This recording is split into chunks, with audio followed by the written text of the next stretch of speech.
आज की वीडियो में हम बात करेंगे 9/11 अटैक की। 9/11 अटैक से पहले हम बात करने वाले अफगानिस्तान के उन हालातों की जिसकी वजह से अफगानिस्तान पे सोवियत यूनियन ने हमला किया था। अफगानिस्तान जब यूएसए के हाथ से निकल गया तो सोवियत यूनियन ने कहा कि ये अब अफगानिस्तान को संभालना बहुत मुश्किल है, जिसकी वजह से सोवियत यूनियन ने अफगानिस्तान पे हमला करके अफगानिस्तान पे अपनी हुकूमत जमा ली और कुछ सालों तक उस पर राज किया, जिसमें सऊदी अरेबिया जैसे भी मुल्क अपने आप को खौफ में महसूस कर रहे थे। उनको डर था कि Soviet Union, Iran, Iraq, communist Afghanistan के through Iran, Iraq, middle east से होके मिडिल ईस्ट में ना फैल जाए अगर ऐसा हुआ तो। और इससे डर के सऊदी अरब ने पाकिस्तान में बैठे मुजाहिदीन को पैसा प्रोवाइड करना शुरू कर दिया। कंटिन्यू करेंगे फिर कभी। दुनिया की शायद ही कोई ऐसी पावर होगी जिसने अफगानिस्तान पे हाथ ना डाला हो। कोई भी दुनिया की सुपर पावर आज की डेट में अफगानिस्तान को जीत नहीं पाई। ऐसा क्या रीजन है कि दुनिया की सुपर पावर अफगानिस्तान में आके उनकी पावर फेल हो जाती, और यूएस की ऐसी क्या मजबूरी रही होगी जो उसने उसामा बिन आजिम को अफगानिस्तान में भेजना पड़ा, जो कि बाद में जाके उनके लिए सरदर्दी बना। और अफगानिस्तान में से खास सोजर भी नहीं है, बंजर जमीन है, दूर तक पहाड़, रेगिस्तान। यूएसए और रशिया ने लाखों डॉलर लगा दिए हासिल करने में, हर बार उनको खाली हाथ वापस जाना पड़ा। इन सारी चीजों के पीछे रीजन क्या, आज बिल्कुल डिटेल में इसको पता लगा।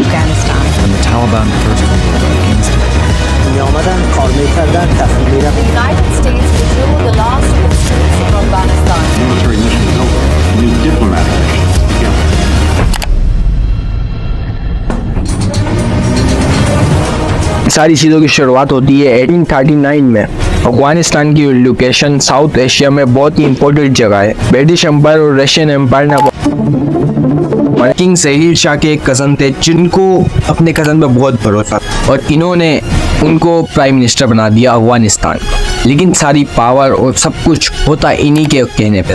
फिर एक दिन क्या होता है कि इनकी तबीयत ख़राब हो जाती है। अफगानिस्तान इतना सुपर पावर नहीं बना था कि वहाँ पे हॉस्पिटल, तो ये चले आते हैं इलाज करवाने इटली, और पीछे जो इनके कज़न होते हैं वो पूरा तख्ता पलट देते हैं, वो पूरी ताकत अपने हाथों में ले लेते हैं अफगानिस्तान।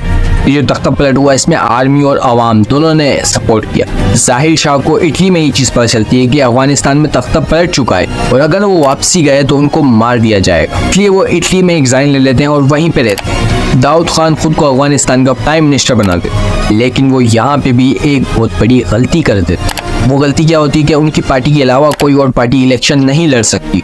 अफगानिस्तान की जनता होती है, उनको वही लगता है कि ये सेम चीज़ें ही हो गई। पर अफगानिस्तान में महंगाई और बेरोजगारी भी बहुत बढ़ जाती है, जिसकी वजह से लोग और परेशान होने लगते हैं। और ये सिर्फ बड़े शहरों में ही सपोर्ट कर रहे थे, छोटे शहरों में नहीं। इसलिए छोटे शहरों की जनता थी वो इनसे बहुत तंग आ चुकी। दाऊद खान की चीज़ें देख के बहुत से लोग परेशान होकर एक पार्टी बनाते हैं, popularity party of Afghanistan.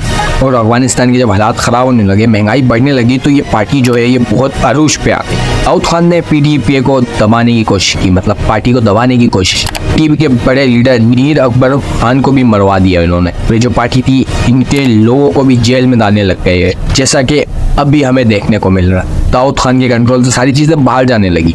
PTA की जो पार्टी थी उसको दाऊद खान के बड़े ओहदे भी उसको बहुत सपोर्ट कर रहे थे, जिसकी वजह से पीटीपी पूरे अफगानिस्तान में बहुत ही पावरफुल हो गई। उसके बाद डेट आती 1978। डेट को दाऊद खान और उनकी फैमिली को मार दिया जाता है, फिर से तख्ता पलटता है और पीटीपी अफगानिस्तान में कंट्रोल ले लेती है। नूर मोहम्मद तराकी अफगानिस्तान के प्रेसिडेंट बनते हैं, और जब ये हुआ तो फीमेल को एजुकेशन करने का अलाउ हो गया।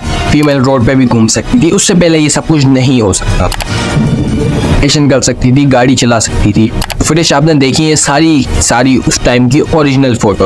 और इस टाइम में अफगानिस्तान में जबरदस्ती जो मैरिज की जाती थी, शादी, उसको बैन कर दिया इन्होंने। ये सारी चीज़ें जो नूर कर रहे थे और लोग इनके खिलाफ हो गए, और अफगानिस्तान के काफ़ी अलग अलग इलाकों में हुकूमत के खिलाफ हथियार भी उठा लिए गए। और ये छोटे छोटे ग्रुप अफगानिस्तान में हुकूमत के खिलाफ लड़ रहे थे, इनको मुजाहिदीन के नाम से बोला गया। एक मिनट इसको कंटिन्यू कर देना, चाय पी लो। मुजाहिदीन कोई एक ग्रुप नहीं था, अलग अलग इलाकों में अलग अलग ग्रुप थे। कुछ इस्लामी स्कॉलर लीड कर रहे थे, कुछ लोकल लीडर, सबको मुजाहिदीन बोला जाता था। इन मुजाहिदीनों के साथ सबका एक ही प्लान था कि गवर्नमेंट को गिराना। नूर मोहम्मद तारिकी वजीर आज़म थे, और हबीबुल्लाह बाद 199 में नूर मोहम्मद मॉस्को जाते हैं। वहाँ पे इनको पता चलता है कि इनके कज़न सीआई से मिले हुए हैं, और ये बोलते हैं कि वापसी जाके मैं अमीन को हटा दूंगा। और ये बात सीआई को पता चल जाती है, और अमीन जो है सीआई में होते हैं, और सीआई अमीन को बता दे और नूर जब वापसी आते हैं, अमीन एयरपोर्ट पे ही पहुंच के नूर और उसकी पूरी फैमिली को मार देते हैं, खुद पीएम बन जाते हैं। भाई मजाक हो गया सारा। ऐसे ये बात यूएसआर को पता चलती है, यूएसआर को समझ आ जाती है कि अब अफगानिस्तान उनके हाथ से निकल जाए। एक तरफ अफगानिस्तान में गवर्नमेंट के खिलाफ जगह जगह लड़ाई चल रही है और उनके हिसाब से चलने वाला पीएम था, उसको भी मार दिया।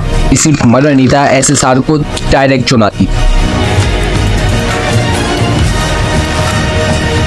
9/11 अटैक।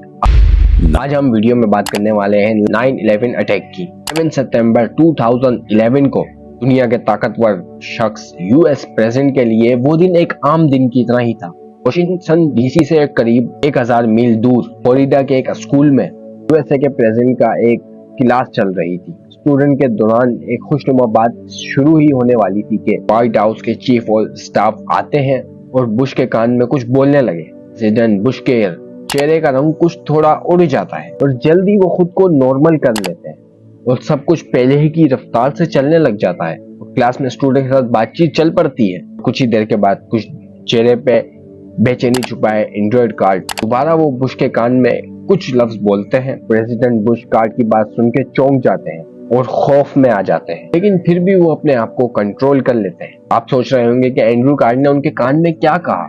एंड्रू ने अमेरिका पे होने वाले अटैक के बारे में बुश को कहा था, जिसे आज 9/11 अटैक के नाम से जाना जाता है। जी हाँ दोस्तों, दुनिया के सबसे ताकतवर मुल्क के ऊपर ये एक टेररिस्ट अटैक था। आज की वीडियो में हम 9/11 अटैक के बारे में ही बात करने वाले हैं, कैसे इस अटैक को अंजाम दिया गया और इस अटैक के पीछे किसका हाथ था।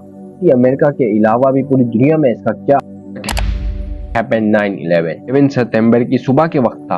अमेरिका की फ्लाइट एक टेक ऑफ करती है। डेस्टिनेशन लॉस एंजलिस है। करीब 92 लोग इस प्लेन में सफर कर रहे हैं। ऐसे 11 क्रू मेंबर्स हैं, 81 पैसेंजर्स। टेक ऑफ के करीब 15 मिनट बाद पता चलता है 80 में से 5 हाईजैकर्स हैं और थोड़ी देर बाद ये हाईजैकर प्लेन को हाईजैक कर लेते हैं। इनमें से एक पायलट को हाईजैक करता है। उसका नाम मोहम्मद आईटेक होता है। उसकी उम्र 33 साल होती है। ये पायलट और क्रू पायलट से प्लेन का कांटेक्ट छीन लेता है। प्लेन को सीधा वर्ल्ड ऑफ सेंटर की जगह में उड़ाता है। ये जगह उस वक्त की सबसे बड़ी बिल्डिंग में से थी।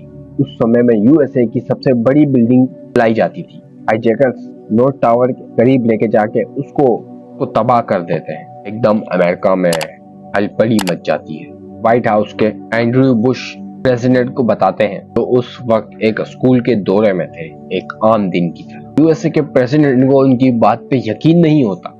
वो कहते हैं कि ऐसा कुछ होना नामुमकिन है। प्लेन के पायलट को हार्ट अटैक आ गया होगा, इसी वजह से ये घटना हुई।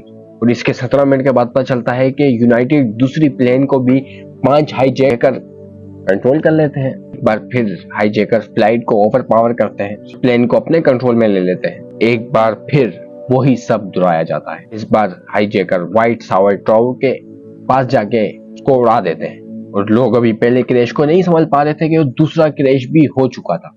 अपने प्रेसिडेंट को कहते हैं सेकंड प्लेन एक second tower, America under attack. Bush classroom में बैठे रहते हैं, रीडिंग एक्सरसाइज को कंटिन्यू करते रहते हैं। 60 मिनट तक वो रीडिंग जारी रखते हैं और उनके लिए 60 मिनट बहुत नागवार गुजरते हैं। इन्हीं 60 मिनट के अंदर दुनिया भर में खबर पहुंच चुकी थी। दुनिया की ताकतवर मुल्क यूएसए में 2 प्लेन क्रैश हो चुके हैं, वो भी हाईजैक करके। बाद में बहुत से लोग जॉर्ज बुश के बिहेवियर को बहुत गलत कहते हैं। जैसे ही खबर मिली उन्होंने फौरन एक्शन क्यों नहीं लिया, क्यों इसे इग्नोर किया। वैसे भी ये सिलसिला भी रुका नहीं था। उसके बाद खबर आती है कि 2 प्लेन और हाईजैक हो चुके हैं। अमेरिकन एयरलाइन फ्लाइट 77 और दूसरी एयरलाइन फ्लाइट 93। फ्लाइट 97 में 5 हाईजैकर्स है और फ्लाइट 93 में 4 हाईजैकर्स। वाशिंगटन डीसी की तरफ दोनों हाईजैकर्स टर्न कर देते हैं जहाज। यूनाइटेड स्टेट ऑफ अमेरिका की कैपिटल है। इसी के कुछ दूर बाद है हेडक्वार्टर की बिल्डिंग और हाईजैकर्स प्लेन को एंटरकॉन बिल्डिंग की तरफ मोड़ देते हैं और 1917 को इस बिल्डिंग में क्रैश कर देते हैं। इस वजह से बिल्डिंग को काफी नुकसान होता है। इसके दौरान सभी मुल्क की जहाजों को रोक दिया जा चुका है। जो हवा में होते हैं उनको बोलते हैं फौरन उतर जाइए। 9:59 AM पर WC का टावर इस तरीके से आग लगने की वजह से कोलैप्स कर जाता है। और 93 के क्रैश होने का डर अलग से। दूसरा प्लेन व्हाइट हाउस या यूएस के कैपिटल में क्रैश किया जाएगा। व्हाइट हाउस आप सभी को पता है कि यूएसए के लिए कितना इम्पोर्टेंट है और ये यूएसए के प्रेसिडेंट का रेसिस है जो चौथा जहाज होता है। उनमें लोगों को पता चल जाता है कि जहाज वैसे भी क्रैश कर दिया जाएगा, इससे अच्छा है हम हाईजैकर से अटैक करें। वो हाईजैकर से लड़ने लग जाते हैं और अपने टारगेट से पहले ही पहुंच के जहाज को गिरा देते हैं। इधर 10:30 बजे ल्यूसी का ऑक्स टावर भी गिर जाता है। खौफनाक सुबह से शुरू हुआ ये दिन और ये दोपहर 3000 लोगों की मौत का वजह बन जाता है। घटना ने सभी को हिला के रख दिया था। 102 मिनट में दुनिया में बहुत कुछ बदल गया। आपके दिमाग में ये सवाल रहा होगा कि क्रैश करवाने वाला कौन था, इसके पीछे किसका हाथ था, कि प्लानिंग कैसे हुई। सबसे बड़ा सवाल कि इसे अंजाम कैसे दिया गया, क्योंकि इतने पावरफुल देश मुल्क के अंदर घुसना बहुत मुश्किल होता। हमले की जिम्मेदारी ली थी अलकायदा का सबसे बड़ा था उसामा बिन लादेन। इसकी बाद ही नजरों में आया। इससे पहले इसका नाम शायद ही किसी ने सुना और ये दुनिया में अपना नाम बना चुका था। लादेन ने इस हमले के लिए अमेरिका को ही जिम्मेदार ठहराया। 1979 से लेकर 1989 तक चले अफगानिस्तान वॉर में अमेरिका ने यूएसएसआर को हराने के लिए मिलिट्री को सपोर्ट दिया था। कहानी की शुरुआत 2001 में नहीं, 28 साल पहले 1973 को ही शुरू हो गई, जब अफगानिस्तान पे कम्युनिस्ट सपोर्ट से दाऊद ने राजा जाहिर की सरकार का तख्ता पलट दिया था।